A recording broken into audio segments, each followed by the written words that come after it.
And guard number 10, Ralph Robin. And center number 28, the Komodo Dragon, Michael Mapula.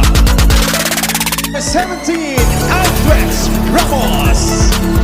And guard number 6, AC Soberano.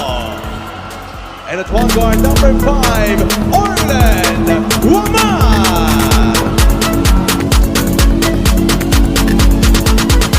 Pagkasinan will start with Espen Gabo, Ralph Robin, Mike Mapula, Khalid Bulanani, and Jory Napoles. Sa kuha naman as Orland Omar, AC Soberano, Andres Ramos, Nico Panganiban, and Arvin Gamboa. Arvin Gamboa, part of that strong start with team number 2.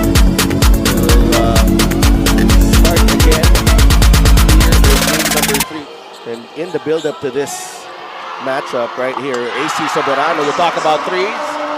He has made a living making threes. Gabo and Wamar rekindling their matchup. Panganiban from the other side, he hits the three. So that's something to me. There's 2 games. We're in early on, makakreate na ng advantage and open shots. But you talk about the start by Alin Bolinadi. All 5 points coming from him. No. Here's Bolinadi. Alin, labas kay Robin. He gets it back. He fires again. 2 threes from Alin Bolinadi. Left-handed players, really tough to guard because they're left-handed as Wamar attacks the lane. Might have been fouled on the head, but no call. Bolinadi with another one. Pasok. Wow. My goodness. What a start for Alin Bolinadi. 9 of Pangasinan's 11 points coming courtesy of Alin Bolinadi. There's a double foul on Wamar and Gabo. So Bolinadi in transition. He misses the floater that time. Alin Bolinadi. JP Maguliano is in the game para kay Napoles. Gamboa! Strong to the cup.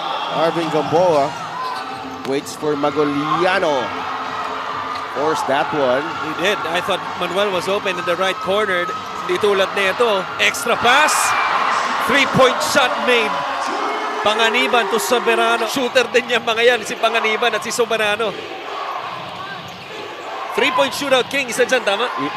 Well, Wamar was a champion, 2-time champion, and Robin adds to the 3-point barrage of Pangasinan. Hesed. Oh! Wow! That's a big blow. You draw. Obviously, a guy you can't afford to sit on the bench for a long period of time. Nice drive and dish to Soyud. And here's Raul Soyud, who's curator para dito sa San Juan in this playoff run so far. Manuel inside, Maguliano. Maikes got lost in the shuffle there. Culyar picks up his dribble, labas kay Dexter Maikes. Nandun si Manuel sa harap niya. Denison going to Soyud. Raul, atake. Yes, on the layup. Excellent by De Gregorio, and then Soyud, the veteran that he is, just being patient with a nice move from high post to inside. Vic Manuel with a pull-up 3. He gets it to go. Failing to score in double figures the first 2 games. Manuel, he puts it in. And Pangasinan has opened up an 11-point lead here. I've always known him as an emotional, motivational type of coach, and you just saw a glimpse of it through that clip.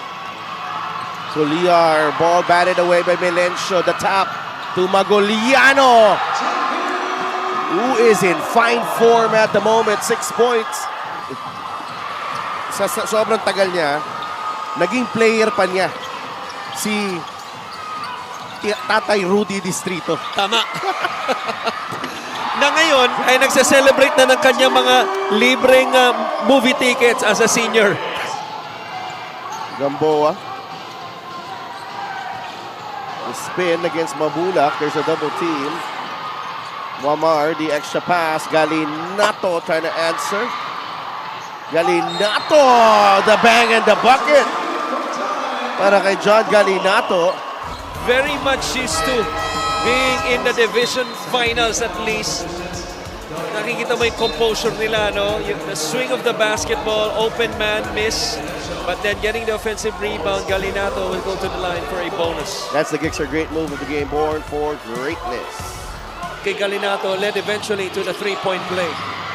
De Gregorio is off to a fine start as well. 5 straight points. Will give enough support, you know, sa kanilang mga star players tulad ni Orlan Mamar and guys like Vic Manuel, and Hesen Gabo. The tap goes to Panganiban. Nico all the way to the cup. Last few possessions, those long misses usually turn out to be the first pass of a fast break, which happened to Panganiban. Here's another miss, but recovered. That's a foul. Anywhere. Gamboa.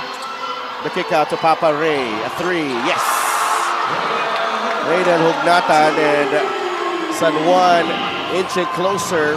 He's scoring 7 points. He leads all scorer, but also has 3 assists already. Napag-usapan natin of him being the secondary ball handler. Even with that 19-point lead, Wamar will fire. Yes! And here come the Knights.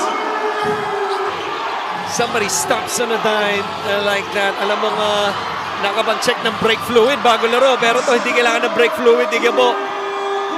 Uses the screen. Defense goes under. Yung basa. Robin. A lot of dribbling there.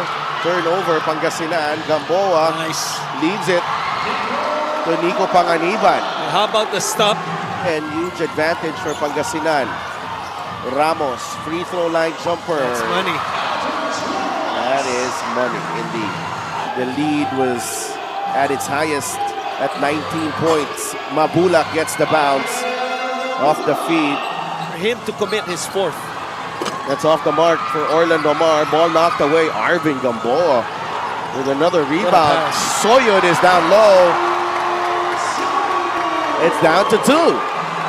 Yeah. Even if your foot is planted, that's usually an automatic travel. Well, Alforque with a steal. Here's Orlando Amar, and we are tied at 49. Individual tendencies, papasok dapat kay Vic Manuel. This roadblock screen by Soyud to relieve pressure kay Arvin Gamboa. Tatawagan siya, no? May konting extension. But we talked about individual tendencies. Vic Manuel strong to his right. This was the steal and the easiest layup so far in this game. This is the fast break of the game, brought to you by Extreme Cool Air Conditioners. Ang Extreme Magpalamig. Free installation for split. Soyud with the pick. Orlan, too close. Maguliano releases it to Vic Manuel. Manuel nakabuelo, and he scores on the other end. Happened in the last 3.5 minutes before the second quarter ended, where they had a good run to trim the lead down to 7. Soyud, that's a big 3. Yeah, binigla ni Raul Soyud ang buong depensa. Treated. Wow! Alforque off the glass and in. Yan ang wow. First 2 points, I believe. Nice rebound by Alforque, boxing out Ian Melencio. Maikes. Good pass. Soberano is open. Yes! Tabla ulit tayo at 57. Pangasinan. Nakasona ang Pangasinan. Gamboa will launch the 3. And San Juan is in the lead. From our good friend Coach Ansay, Dan Michael Caneba. Let's What a move! Ganda naman nun. That's Michael Mabulak with a finger roll ahead to Bulanadi. Ball knocked away. Recovered by Maikes. Fouled by Napoles. Action has been non-stop here.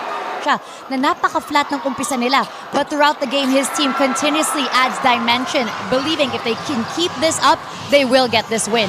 Sa depensa, he said they just really have to focus on that. Pero sa opensa, he reminded them that 1 minute into the fourth quarter, naka-penalty na ang kanilang kalaban, so they have to take advantage of it. Back to you guys.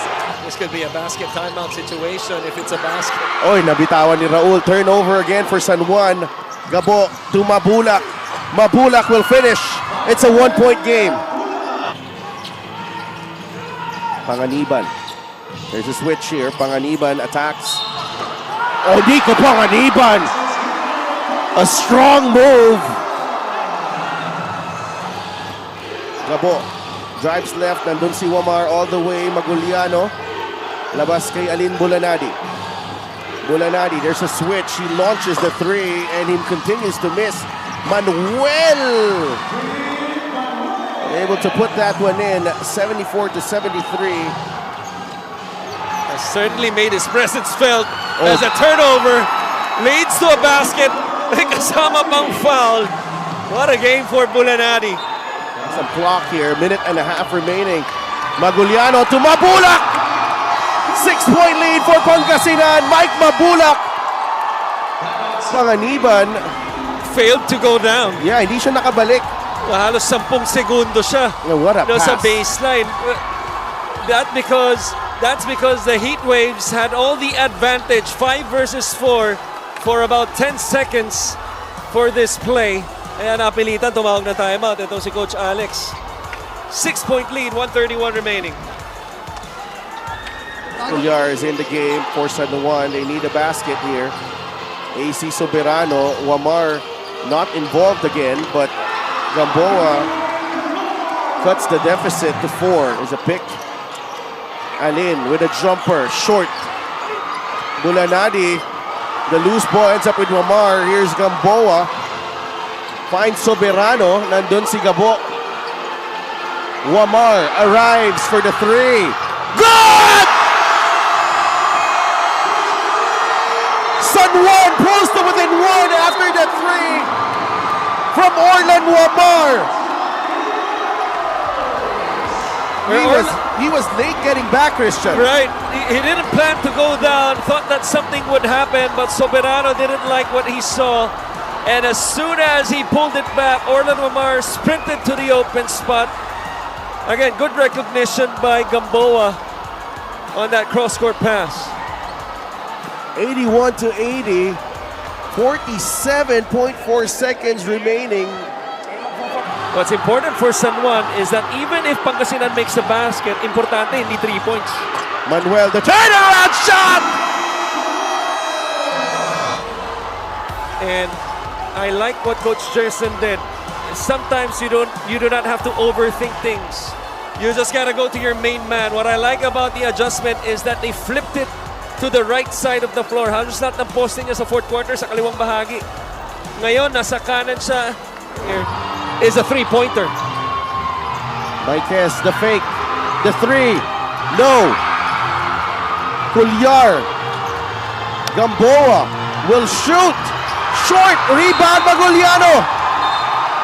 A big stop for Pangasinan. All throughout the seasons in the MPBL, usually gusto niya yung mga ganitong sitwasyon. Coco, Maguliano trying to seal the deal here at the line. No good. A chance for San Juan. Cuellar stops, finds Wamar. 2 players ganging up on Orlan. Gamboa, a 3. No! And Pangasinan is moving on. The Heatwaves are advancing to the North Division Finals for the first time in franchise history. What a win here on the road. The Pangasinan Heatwaves take down the perennial North Division finalists in the San Juan Knights. They dodged a bullet with that 3-pointer from Arvin Gamboa that did not go in. But his head Gabo, Jerson Cabiltes, Mike Mabulak, Jay Collado. It's been a while since they've tasted this. And they're coming back to a place where they feel they belong. I'm not really surprised with this achievement by Pangasinan because we've been saying all season long them being the 7th seed because they've been contenders all season long and they just allowed themselves to be one step